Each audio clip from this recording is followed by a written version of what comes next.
అంతమంది ఎందుకంటున్నారు ఆడవాళ్ళు కూడా సపోర్ట్ చేస్తున్నారంటే అతను చెప్పిన దానిలో నిజం లేదంటారా?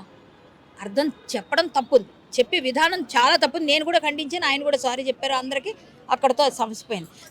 ఆయన అర్థం చేసుకొని అయ్యో నేను తప్పు దొర్లింది నా మాటల్లో అని క్షమాపణ చెప్పారు. ప్రతి ఆడపిల్ల కూడా సరేలే చెప్పారు కాబట్టి అయిపోయింది. క్షమాపణ చెప్పొద్దు ప్రతి ఆడపిల్ల కూడా తిడతారు కదా ఆయన్ని. ఈరోజు ఆయన అందరూ ఎందుకు ఓకేలే ఆయన చెప్పిన దాని తప్పుని తెలుసుకున్నాడు అనుకున్నాను.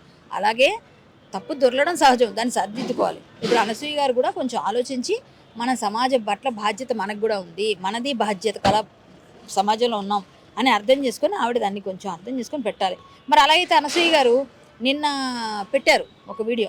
నాకేమో నిన్న ఈవినింగ్ నాకు ఇంటికి నోటీస్ వచ్చింది. నోటీస్లో ఏమనుంది, నేను చాలా వర్రీడ్గా ఉన్నాను, నా వల్ల నేను చాలా నా పిల్లలు నా ఇల్లు నేనైతే నిద్రలేమితో బాధపడుతున్నాను ఏవో ఇంకా రాశారు. ఈ డిఫర్మేషన్ వేయడానికి సరిపడే విధంగా ఏదో రాశారు అన్నీ.